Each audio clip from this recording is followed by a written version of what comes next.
Saludos y bienvenidos un día más a mi canal. Lo prometido es deuda. Estuve yo en 2 ocasiones en su canal y después del clásico prometió pasarse con todos ustedes, Nacho Peña. ¡Sí!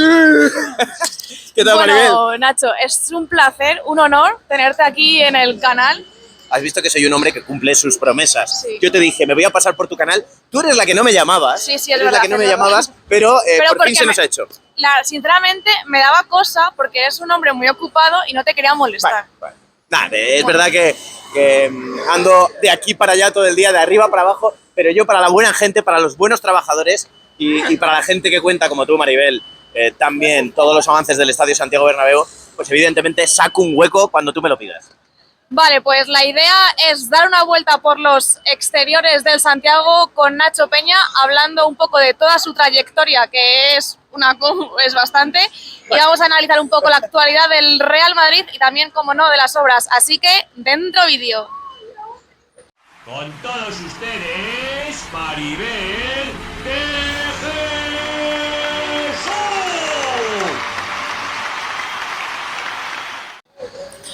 Bueno, Nacho, vamos a comenzar desde tus inicios, desde que eras un baby. Tú naciste en Valladolid. Sí. ¿Cómo te hiciste madridista? ¿Tu padre era madridista o cómo surge eso? Mi padre era muy madridista, es muy madridista, sigue entre nosotros, por suerte. Es muy madridista, ¿no? Entonces, bueno, Valladolid y Madrid son dos ciudades muy cercanas, así que muchos fines de semana veníamos a ver a mi abuela.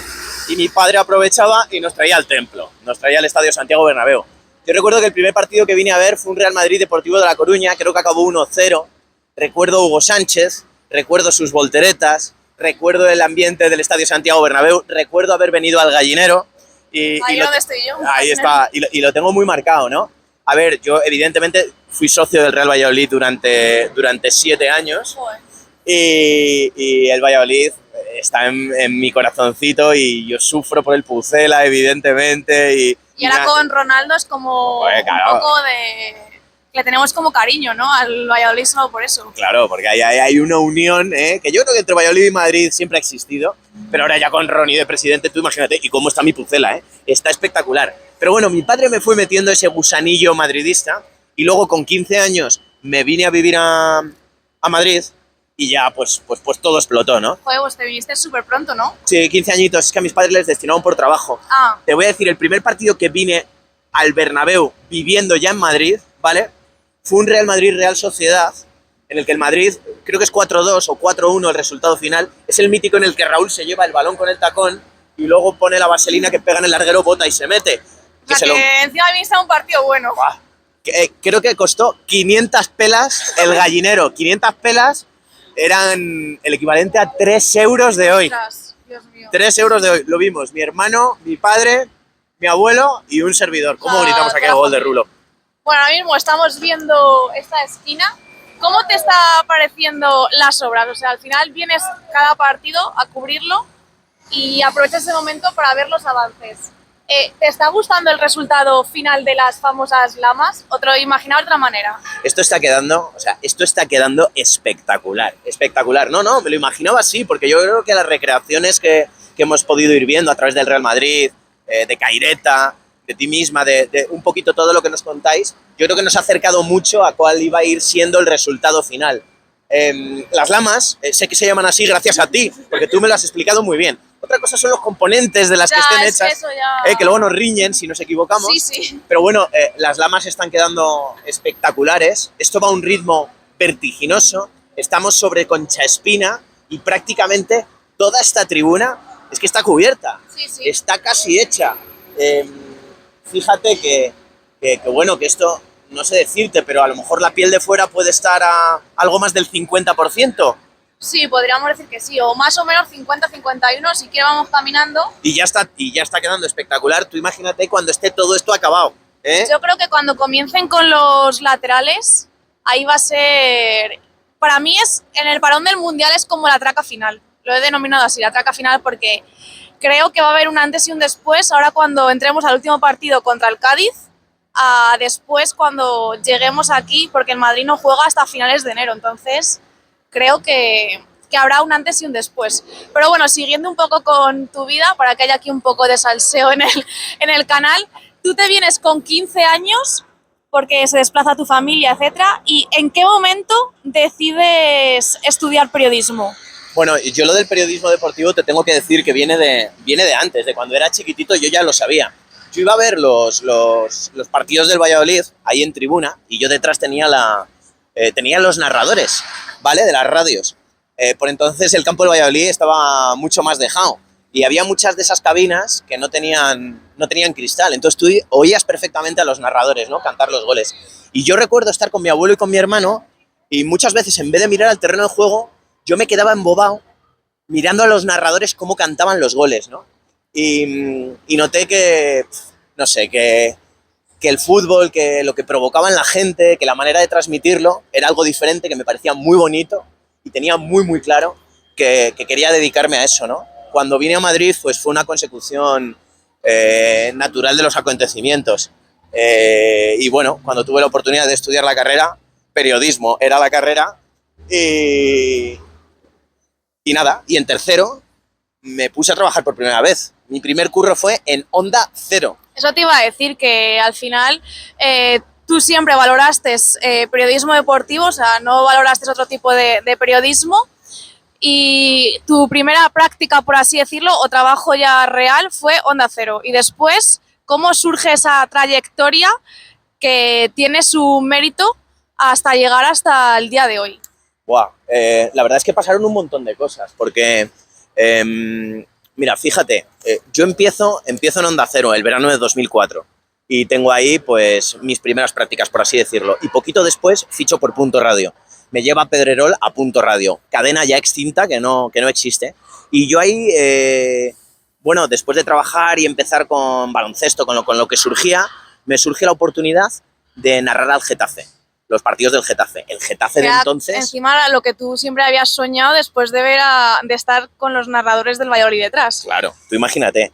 Y me toca un Getafe buenísimo. El Getafe que llega a las 2 finales de Copa del Rey, el Getafe que se pasea por Europa, que empata en Múnich, que gana en el campo del Tottenham, que gana en el campo del Benfica, con Granero, con De la Red, con Cosmin Contra, con el patadón de Ancheri de portero. Fueron 3 años de un aprendizaje brutal, viajando, pasándolo bien, haciendo amigos. Y la verdad es que fue tremendo. Pero ¿sabes lo que pasa? De repente Punto Radio empieza a ir mal y se ve que está al borde de la desaparición y me surge la oportunidad, y esto se lo quiero dar como consejo a los chavales que empiecen, ¿no? Aunque tengas muy claro que tú quieres hacer periodismo deportivo, como era mi caso, a mí me surge de repente la oportunidad de hacer televisión para hacer información política. Eso me pasó a mí también. Solo he hecho 1 año de mi vida en información general, en información política. La verdad.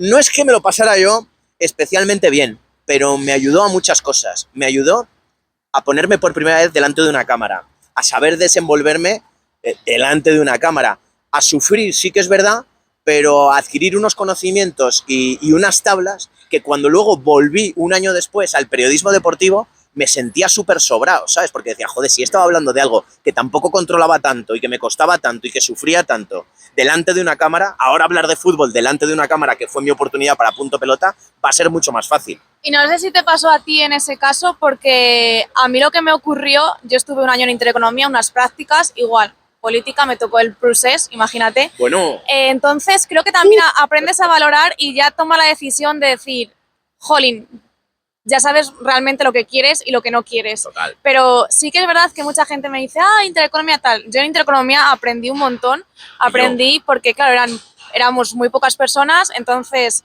en muy pocos sitios te dejan, al ser becario, te dan la confianza de decir, venga, haz esto.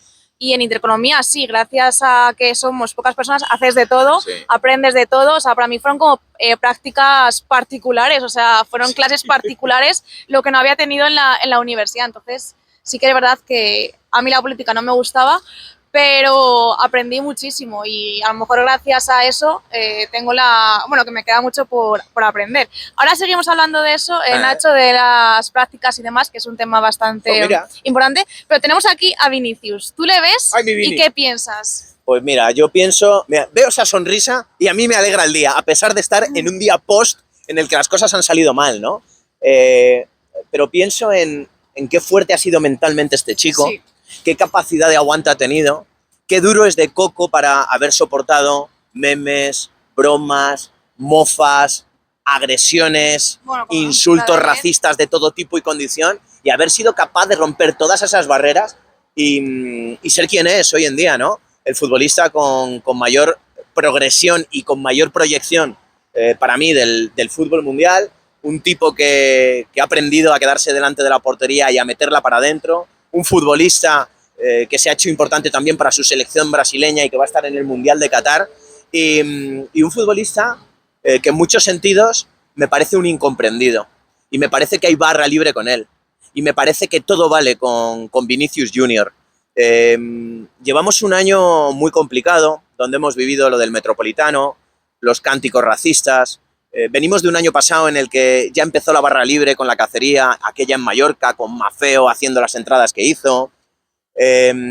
Y ayer nos hemos encontrado en Vallecas con algo que se repite en el tiempo, y es ese todo vale, ¿no? Ayer al Madrid le hacen 21 faltas, el partido en el que más faltas ha hecho el Rayo Vallecano de esta temporada. 7 de ellas las sufrió Vinicius. Una de ellas fue un aplauso de Baliu yo lo he visto en la Twitter, cara. que es flipante. Otra fue un empujón de Isi Palazón que los saca del terreno de juego. Y luego todos los debates se centran en que es que, joder, que Vinicius se tiene que centrar, que Vinicius está a lo que pasa afuera, que Vinicius está al empedrado. Que sí, que te puedo comprar una parte de que los futbolistas se tienen que olvidar de lo que pasa alrededor. Pero cuando hay una injusticia, es decir, cuando existe una barra libre para hacer lo que se quiera con este chico, le pueden aplaudir la cara, le pueden cantar lo que les dé la gana, se pueden cachondear de él en todos los aspectos y no sucede nada porque no se van expulsados, porque el debate se desvía.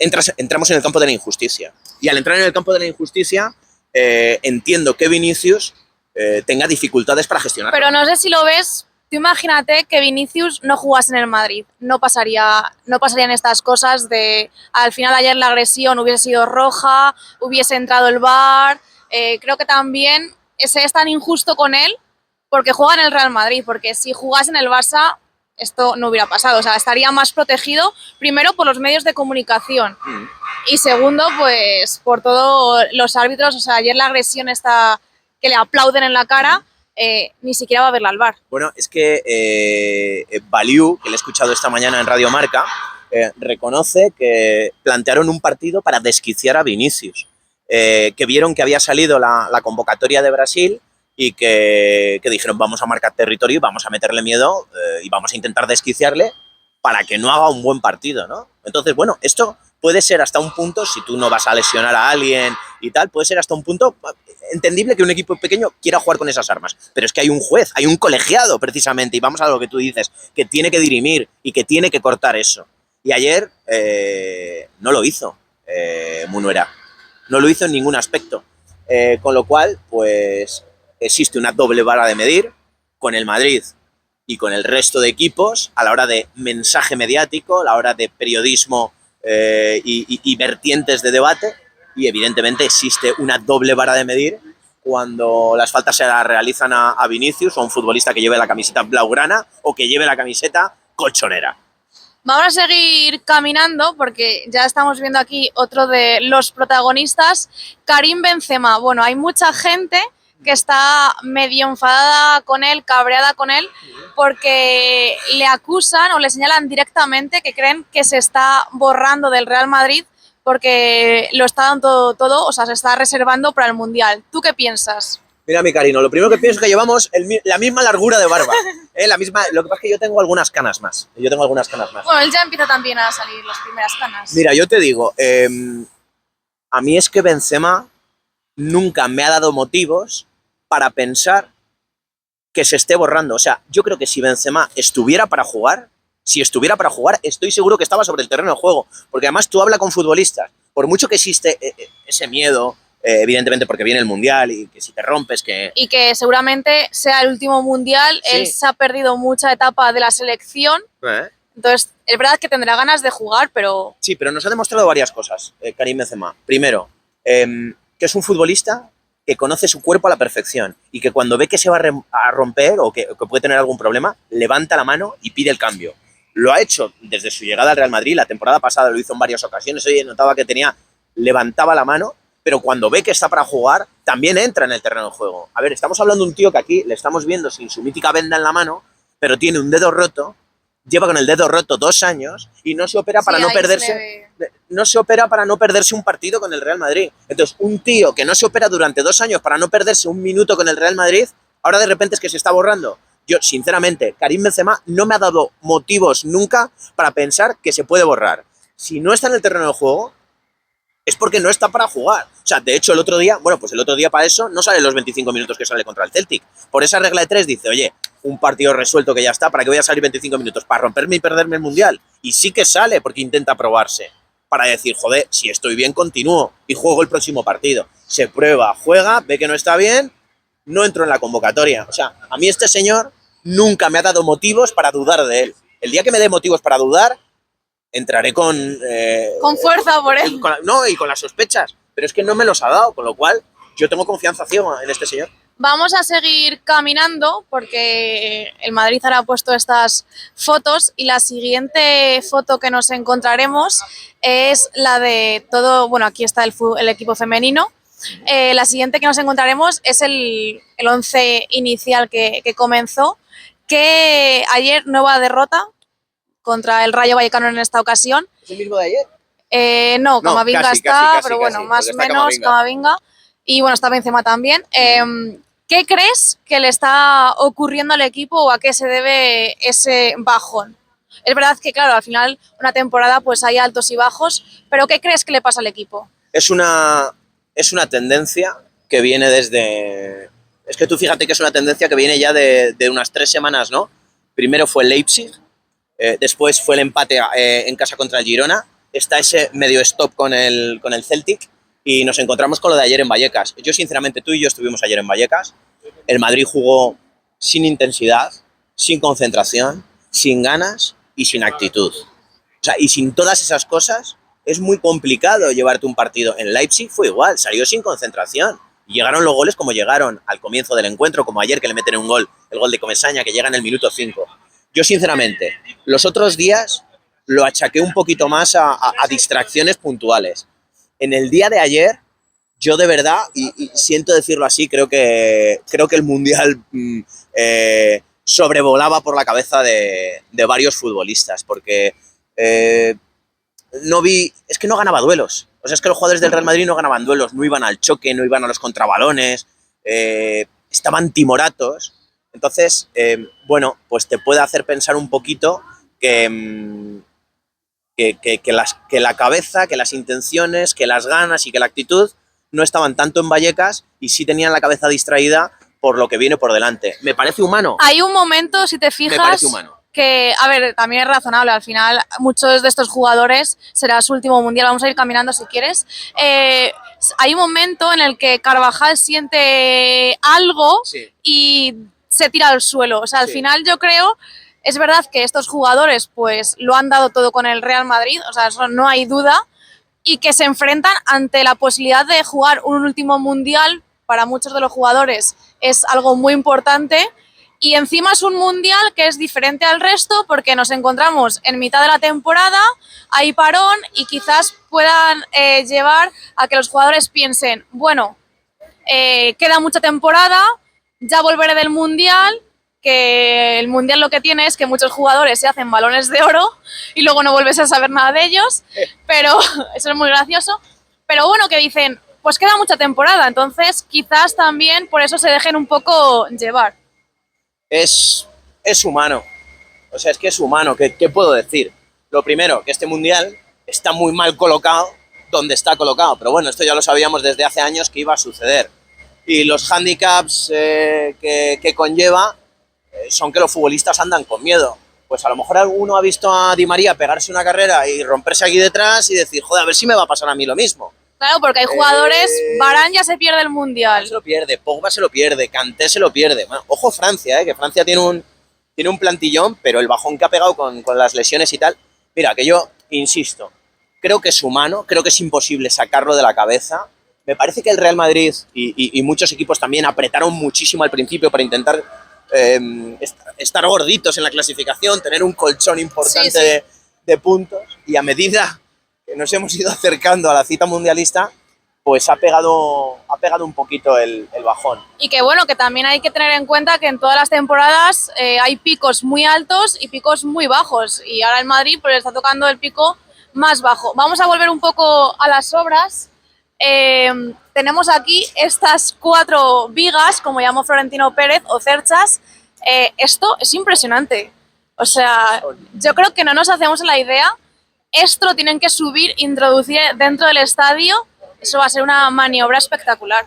Son mastodónticas. Yo siempre digo que cuando uno viene aquí con la cámara a grabar, no se aprecia la grandeza y la monstruosidad de estas vigas o cerchas longitudinales, que tan Te has aprendido el vocabulario. Claro, es que este vocabulario se ha metido en nuestras vidas, ¿no? A través de Maribel de Jesús y de muchos otros que estáis haciendo un grandísimo trabajo, como mi amigo Caireta, o Jesús, que nos graba. Sois todos unos genios y la verdad es que hemos aprendido o estamos aprendiendo un montón con vosotros. Te hace empatizar también con el mundo de la construcción, con los obreros, con los arquitectos, ¿no? Con la gente que lo tiene que pensar, con la gente que lo tiene que ejecutar y con la maravilla tecnológica que es el poder crear estas grandes construcciones, ¿no? Que además van a perdurar para toda la vida. Pero fíjate si la grandeza del Real Madrid llega a tal punto que hay varios estadios en España en obras, ¿no? Por ejemplo, el de la cerámica, las obras las está cubriendo el propio club, informando puntualmente con diferentes vídeos y tal de lo que se está haciendo. Hubo obras también en Anoeta, el Real Arena ahora. Y también tenemos obras en el Camp Nou que mucha gente a lo mejor no lo sabe, pero que ya han comenzado. Hay 2 canales que yo ya he visto, no sé si hay más, cubriendo las obras, ¿no? En plan, lo que se empezó a hacer aquí, lo están haciendo allí. Pero yo tengo que decir que cuando yo comencé con las obras, pegué un subidón increíble. Esos canales no lo están consiguiendo porque yo creo que esta obra engancha a la gente más allá de la construcción, porque es el Estadio Santiago Bernabéu. Y fíjate que ni el propio Camp Nou lo está consiguiendo. Bueno, es que la grandeza y lo que mueve el Real Madrid, yo creo que a nosotros incluso a veces se nos puede llegar a olvidar, porque estamos tan metidos en su día a día, que se nos puede llegar a pasar, ¿no? Pero Cruzamos. Cuidado, cruzamos, que se nos puede llegar a pasar. Pero cuando te paras a pensar un momentito, o tú analizas el seguimiento en tu canal, tu manera exponencial de crecer en cuanto empezaste a hablar de las obras, te das cuenta de lo que es la marca Real Madrid. ¿La marca Barça está bien? Sí, está bien, pero es que la marca Real Madrid es la bomba.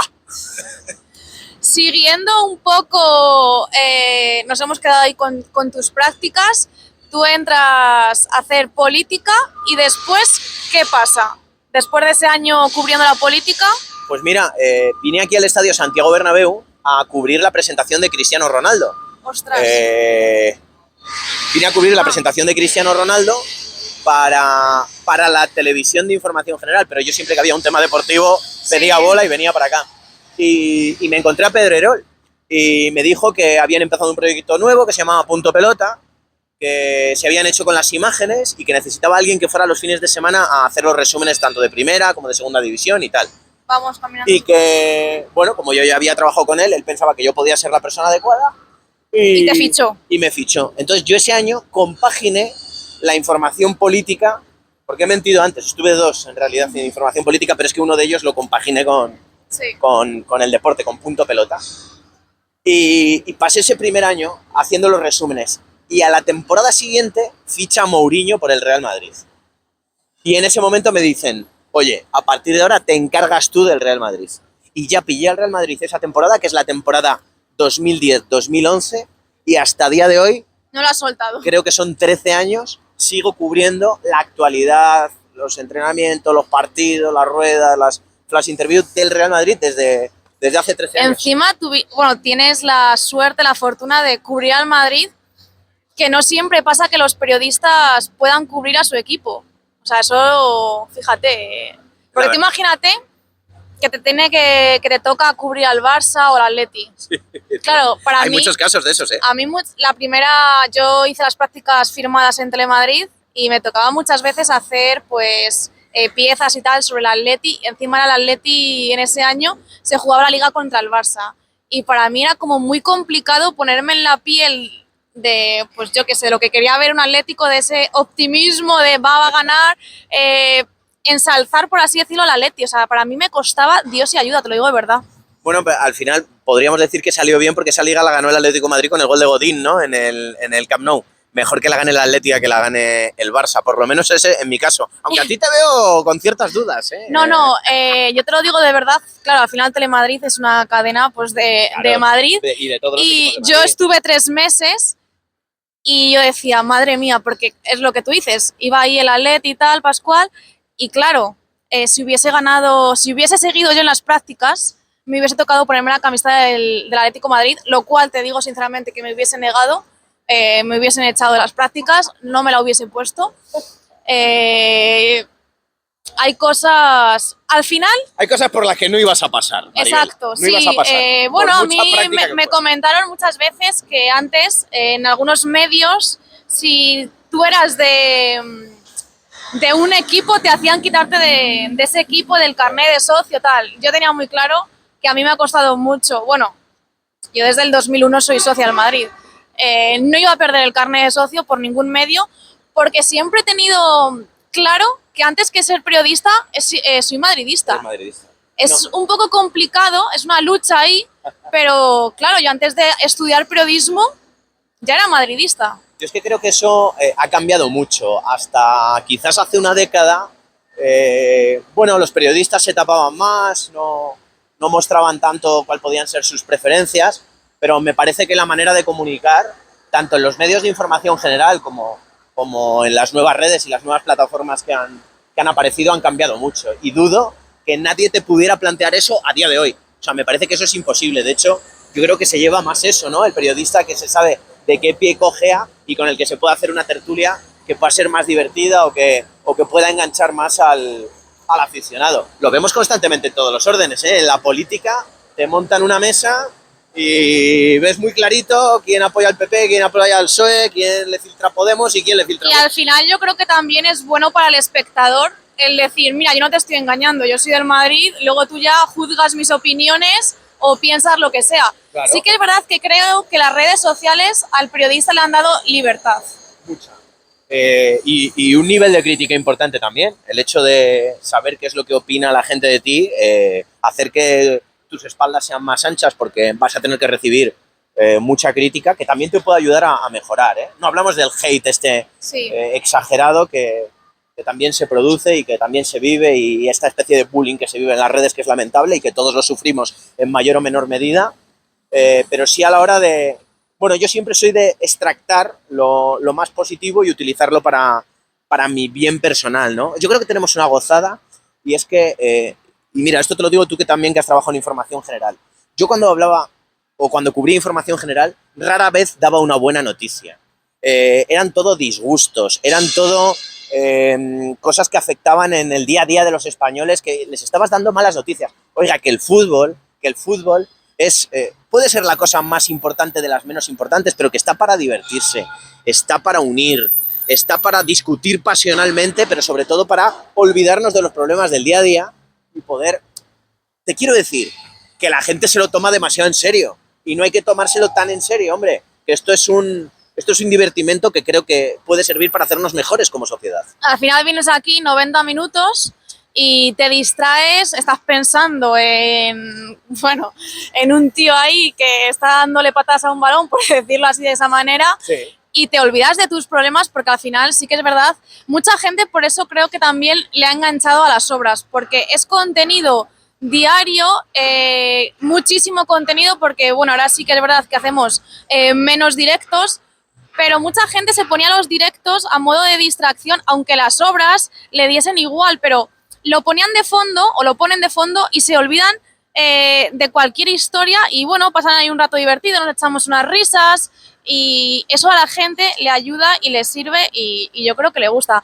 Vamos a hacer, bueno, por ahí un poco. Y luego te quiero decir una cosa, para los nuevos periodistas que nos estén viendo, el hecho de la aparición de estas nuevas plataformas, de los canales de YouTube, de los canales de Twitch, de hacer directos en Instagram, o sea, esta posibilidad que tiene el periodista de hoy no existía en mi época. En mi época tenías que tener la suerte que te ficharan en un medio de comunicación, y al principio que te dejaran entrar a la 1:30 a leer las portadas del día siguiente, del Marca de las, del Sport y del Mundo Deportivo. Y así poquito a poco te ibas haciendo un hueco. Pero no tenías un lugar en el que foguearte, en el que tomar experiencia, en el que ir avanzando, en el que ir creciendo. Y ahora mismo todas estas plataformas es que te dan una oportunidad de poder ir creándote a ti mismo como periodista, el que quieres ser, de equivocarte, de acertar, ¿sabes? De encontrar tu camino. Es la leche. Eres totalmente libre. Al final, tú has trabajado en un montón de medios de comunicación. Dependiendo del medio en el que estés, tienes más libertad, vamos por aquí, o menos, pero siempre tienes que seguir como una línea editorial. Sí. Yo muchas veces en esto, cuando estaba en Nacional, bueno, en política y tal, tenía que firmar cosas o ponerle voz a ciertas noticias que no comulgaba con ellas, pero tienes que hacerlo. O me corregían textos porque no seguían la línea editorial. Pero vamos a parar un poco, bueno, vamos a avanzar. Es que antes, a un momento crítico. Muy mítico. Pero antes, quiero contarte una anécdota, no te vas a acordar, pero bueno, yo sí. Para mí, antes, cuando te he dicho que era un honor que estuvieras aquí, es un honor real, porque yo he crecido contigo periodísticamente y demás, o sea, eres referente, te lo digo de verdad, y te voy a contar una anécdota que te va a hacer gracia. No sé si te acuerdas, tú estabas ya en el Chiringuito o Punto Pelota, no sé cómo se llamaba en aquel momento, y yo era muy fan de Mourinho. Y Mourinho vino aquí, estaba ahí en las Cuatro Torres, porque él estaba en el Chelsea, se enfrentaba al Atlético de Madrid, y era el momento en el que estaba también Fernando Torres, y todo el mundo iba ahí a ver a Fernando Torres, pum, pum, pum. Me acuerdo que tú llevabas un cuadro de Mourinho y me hice una foto contigo. Me acuerdo del cuadro de Mourinho. Evidentemente no me acuerdo del momento claro. Fotografía contigo, porque además aquella época fue una locura, era Punto Pelota. Yo de hecho empiezo a cubrir, como te he contado, el Real Madrid con la llegada de Mourinho. Esos 3 años fueron tremendos, de nivel de información, de ruedas de prensa, de cosas que sucedían, de titulares constantemente y de hacer un montón de cosas, ¿no? Y de crecer. Fueron unos años espectaculares. A mí una cosa que me impulsa mucho y que me hace ser muy conocido es meterle un gol a Mourinho. No sé si recordáis que se organizó, y lo podéis buscar en YouTube, Nacho Peña Gol a Mou, ¿vale? Le metió un cabezazo inapelable a centro de José Luis Sánchez. Organiza una pachanga Mourinho para intentar limar asperezas con la prensa, cuerpo técnico más Mourinho contra periodistas que cubrimos el Madrid en Valdebebas. Bueno, se nos ocurre a los periodistas ganarles 3-2 al final con el gol mío de cabeza. Mourinho se quita los guantes, los tira al suelo, le dice a Chendo que entre él y que se ponga de portero. Escucha, Mourinho espectacular en el tú a tú. Luego nos metió dentro de las instalaciones, nos enseñó Valdebebas por dentro, llamaron al Chistu, nos invitaron a un catering, nos contó anécdotas de todo tipo y condición. Espectacular. O sea, el rato que pasamos con Mourinho fue tremendo. Y a mí ese gol, que luego salí con un cartel a la calle de yo le metí un gol a Mou, y salí por ahí haciendo eso, un reportaje por la Gran Vía muy divertido, que también podéis buscar, me situó un poquito en el mapa del aficionado madridista. Y luego llegó lo de aquí detrás, lo de la puerta 55. Sí, vamos a avanzar un poco porque justo no estamos ahí. La puerta 55, por así decirlo, surge en Punto Pelota, raya el Chiringuito. Es verdad que la puerta 55 ahora ha cambiado muchísimo, pero ¿cómo surge eso de la puerta 55? Pues mira, realmente a mí lo que me dijeron en la tele es, oye, cuando acabe el partido, pues sale a la puerta y hace una encuesta, ¿vale? Pero claro, había mucha gente haciendo encuestas, Telemadrid siempre estaba, muchas radios y tal.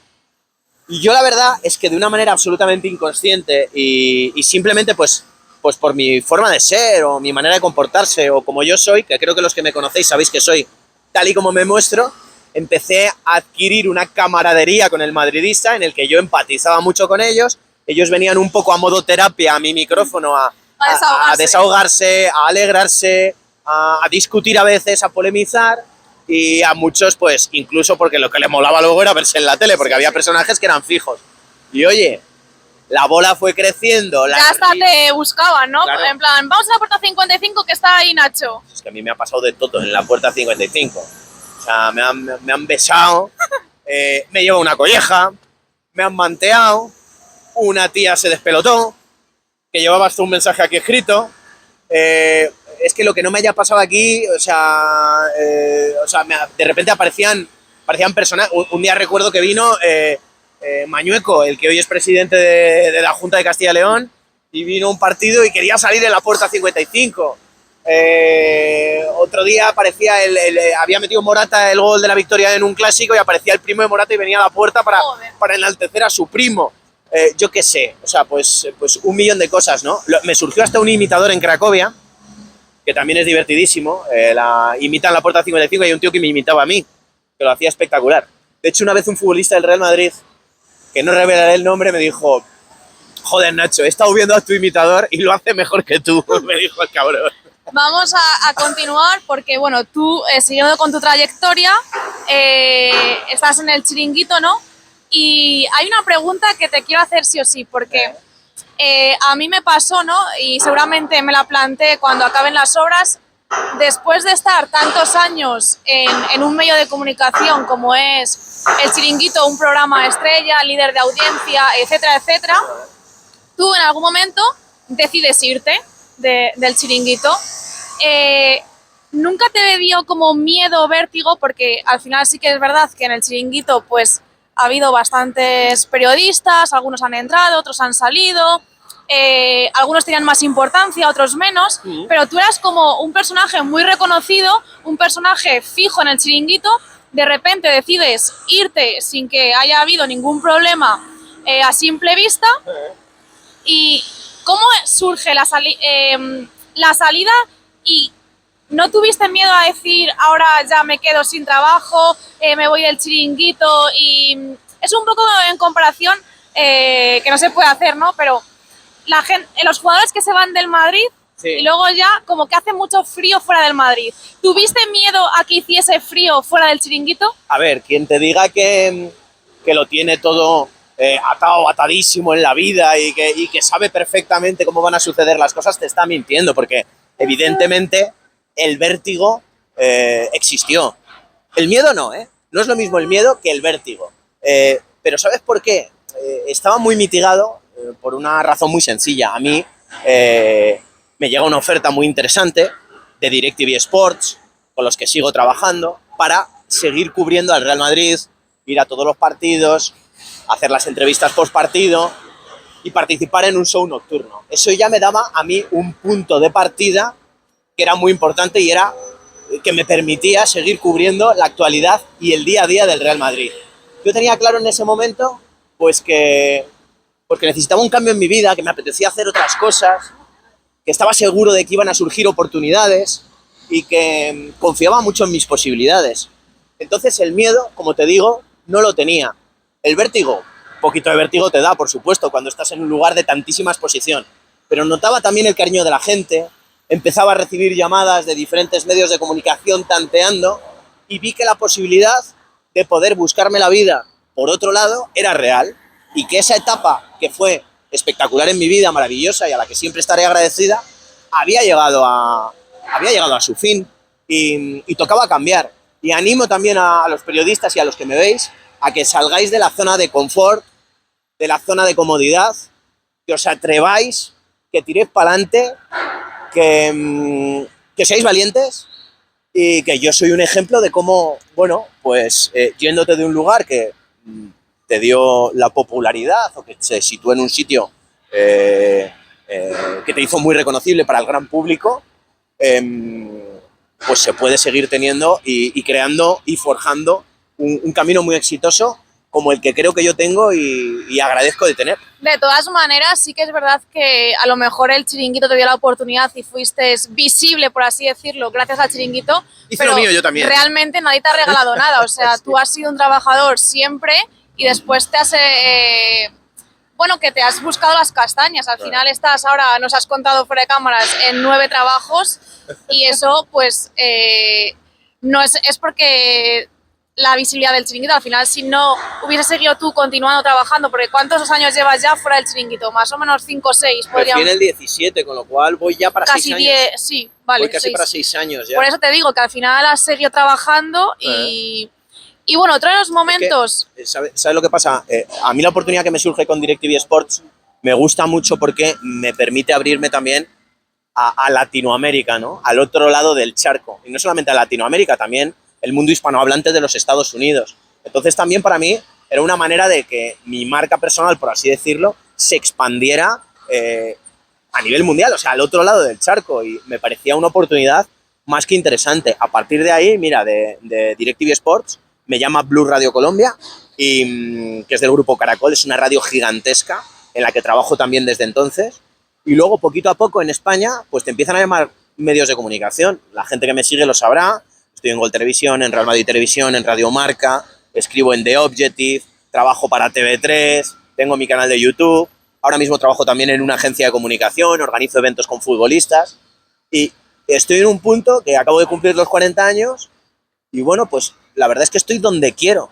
Y tengo la grandísima suerte ahora mismo incluso de poder elegir lo que quiero hacer y lo que no quiero hacer. Y creo que es a mí me da mucha satisfacción personal, ¿sabes? Porque evidentemente la oportunidad me la dieron, ¿no? Pero como tú dices, luego hay que currársela, hay que trabajársela y luego hay que rendir cuando te llaman en un sitio y estar al nivel, ¿no? Que se espera de ti.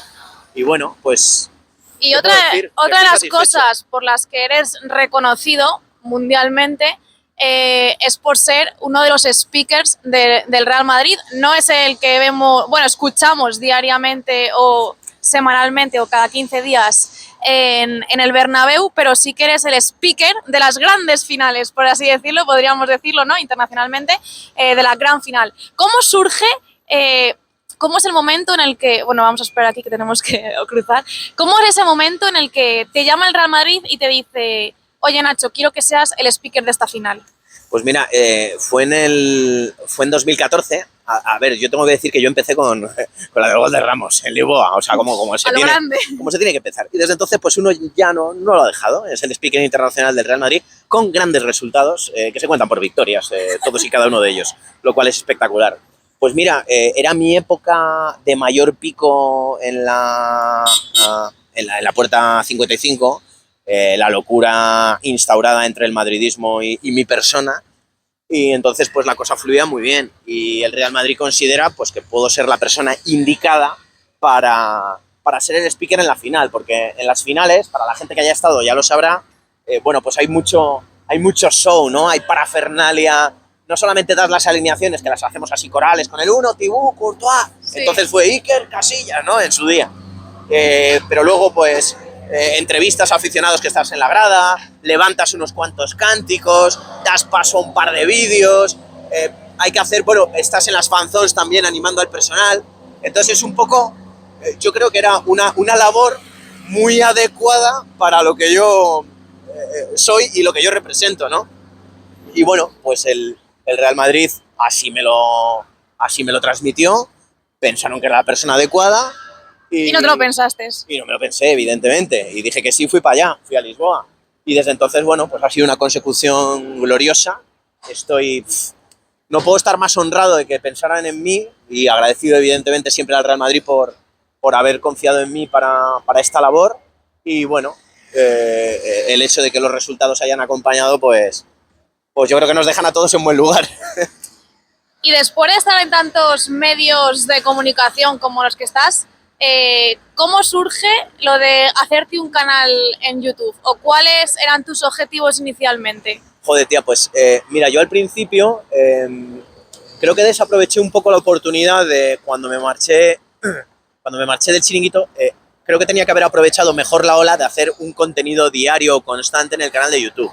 Pero la verdad es que me centré demasiado en seguir cubriendo la información deportiva desde las plataformas más tradicionales, ¿sabes? Sí. Digo, yo estoy para DirecTV, estoy en la radio aquí, voy a Real Madrid Televisión, no sé qué, tal. Voy a seguir así por esta línea. Y quizás ahí no estuve lo suficientemente rápido como para haber aprovechado esa ola para subir a lo mejor, porque creo que me hice el canal de YouTube a los 2 o 3 días de irme del Chiringuito. Creo que en un día tenía 25.000 suscriptores. O sea, era una burrada. Y nada, luego lo dejé muerto de risa, no lo cuidé mucho. Le empecé a meter ahí, le metí extractos de participaciones mías en programas y tal. Sí, como a modo videobook. Sí, pero no tenía yo tampoco muy claro qué quería hacer, ni muy centrado, no estaba motivado por lo que fuera. Y de repente, pues fíjate, con la aparición de personajes como vosotros con las obras del estadio, con mi amigo Iñaki Angulo, con mi amigo Ramón Álvarez de Mon. Iñaki es otro referente en el mundo Claro, del con mi periodístico. amigo Miguel Serrano, con todos esos youtubers madridistas que empezaron a darle caña y digo, joder, Nacho, dale un poco de cañita, tío, que tú tienes un montón de público que está ahí al lado tuyo. Y te digo, a lo mejor fue hace cosa de un año cuando empecé a darle caña y en un año prácticamente he doblado, bueno, rondo ya los 60.000 y... Después de este vídeo ya tendrá los 60.000. Yo creo que voy a tener, rondo en 50 y algo mil. Confío en que la gente se suscriba a tu canal. Suscríbanse, Nacho Peña, canal oficial. Y bueno, pues poquito a poco, pues luego te hace ilusión, la verdad, ahora me hace ilusión ir a ver cómo va de visitas. Ah, coño, pues mira, he hecho este dinerito este mes.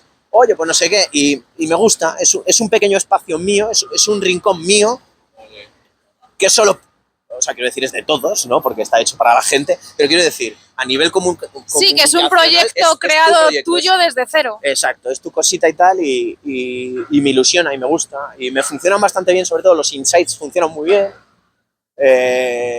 las opiniones, el madridismo las busca, y bien, contento con las visitas y todo, y con ganas de seguir dándole caña. Tú que estás ahora mismo en las dos plataformas, por así decirlo, ¿no? Estás en el mundo tradicional del periodismo, sí, y en el mundo nuevo, que son las redes sociales, que estás, aparte de YouTube, pues tienes un gran público en Twitter, en Instagram, no sé si tienes, sí, creo que Twitch no tienes. No, Twitch no, todavía no, porque es que claro, ya ponerme a hacer directos como si no hubiera un mañana, cuando uno ha sido padre hace poco y está metido en todos los negocios en los que está, pues hija, es que no me da la vida, no me da la vida.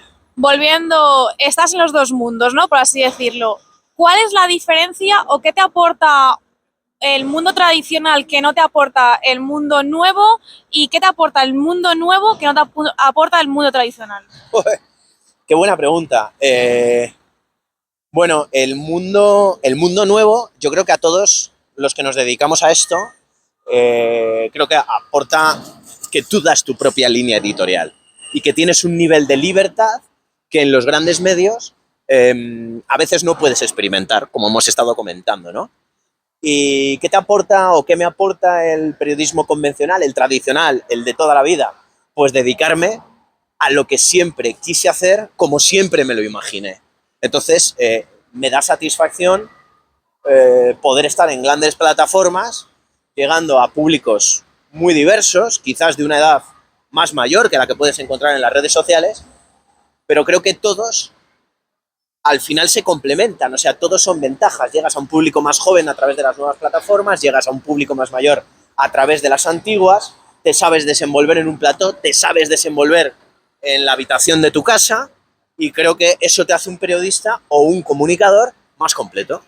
Yo fíjate, lo que veo del mundo nuevo, por así decirlo, no sé si estarás de acuerdo conmigo, ya evidentemente la audiencia ahora mismo elige y muchas veces ya está eligiendo el mundo nuevo, ¿no? Prefiere ver, por ejemplo, a una persona desde su casa grabando una opinión que ver, por ejemplo, pues un programa deportivo o escuchar la radio o leer el periódico, etcétera, ¿no? Porque buscan más la persona que el medio. Pero creo que lo que falta es que, ya que la gente ha entrado en ese mundo, que entren también, por ejemplo, hablando del periodismo deportivo, en este caso en el fútbol, que entren también los clubs. Es decir, tú te puedes acreditar como periodista desde el mundo tradicional, pero desde el mundo nuevo está como muy todavía... Eso lo miran ahí como con lupa y al final tú haces lo mismo, ¿no? Por así decirlo. A ver, Maribel, ¿qué estás pidiendo? ¿Poder acreditarte como periodista? Claro, o sea, al final, a ver, yo lo conseguí, fíjate, en la asamblea de socios compromisarios. Para mí fue como decir, joder, o sea, para mí fue glorioso, ¿no? Ir acreditada con mi propio canal de YouTube. Pero sí que es cierto que para partidos, eventos, está como más mirado y seguramente no te dejen. Yo creo que todo va evolucionando, ¿no? Y estoy seguro de que el mundo del fútbol va a evolucionar en este sentido también. O sea, igual que te digo que antes reflexionaba y te decía, joder, que hace 5 años no existía una plataforma para que un periodista desde su casa empezara a formarse y a saber quién quiere ser o perder los miedos y todo esto. Estoy seguro de que dentro de 5 años vendremos aquí al nuevo estadio Santiago Bernabéu remodelado y entre los pupitres de los medios de comunicación veamos una sección que esté dedicada al mundo Twitch, al mundo YouTube, al mundo Instagram, al mundo X o incluso de las nuevas plataformas que existan. El mundo del fútbol va poco a poco, muchas veces los cambios radicales o muy rápidos no le gustan, pero Y es sobre que todo estoy en seguro. equipos tradicionales, ¿no? Al final el Madrid, su imagen, bueno, ahora en las redes sociales sí que ha cambiado un poco y se ha Sí, rejuvenecido. porque antes no tenía Twitch y ahora tiene Twitch, Claro, por y ejemplo. también la forma de hacer las alineaciones, de crear Sí. contenido, también en YouTube, pues buscan que los jugadores hagan algún tipo de contenido para la gente. Sí, Sí que es verdad que en equipos más pequeños no, pero sí, por ejemplo, otros equipos sí que están más familiarizados con las nuevas tecnologías y también llegan a más público gracias a eso. Pero bueno, yo creo que también es verdad lo que tú dices, es un proceso de cambio que a ellos les cuesta también ver cómo lo hace. sí, y bueno, tú lo acabas de decir, poquito a poco vamos viendo cómo, bueno, nosotros que cubrimos al Real Madrid, el Real Madrid antes, recuerdo que no hacía esos directos de Twitch, que es verdad que no jugaba tanto, por ejemplo, con las alineaciones, con ese tipo, y ahora, pues poquito a poco se van introduciendo esos cambios. Yo creo que los equipos de fútbol, los modos de comunicar, todo lo que vivimos va evolucionando con la sociedad, y me parece que tanto los clubes de primera como el Real Madrid, sobre todo en los 2 últimos años, 3 últimos años, ha ido pegando pasos hacia adelante en este aspecto. Insisto, yo creo que en 5 años lo más normal del mundo será ver a una Maribel de Jesús acreditada en la tribuna También de prensa. es verdad que tienen que poner filtros porque mucha gente nos dice, es que el Madrid nos invita. Si el Madrid me invitase a mí, que yo creo que no es necesario, mañana surgirían 20 canales de obras porque el Madrid me invita a mí y tendrían que invitar a esos 20 canales. Entonces, sí que es verdad que si yo me acredito, yo creo que tienen que poner como unos filtros de decir, bueno, tú te acreditas por esto y por esto, porque si no, cualquiera con a lo mejor un suscriptor, pues dice, yo tengo un canal, también me quiero acreditar. Claro, está claro que tú tienes que tener, o sea, para ser un medio de comunicación respetado, vamos a decirlo así, tienes que tener un impacto y una legión de seguidores que beban de lo que tú transmites, ¿no?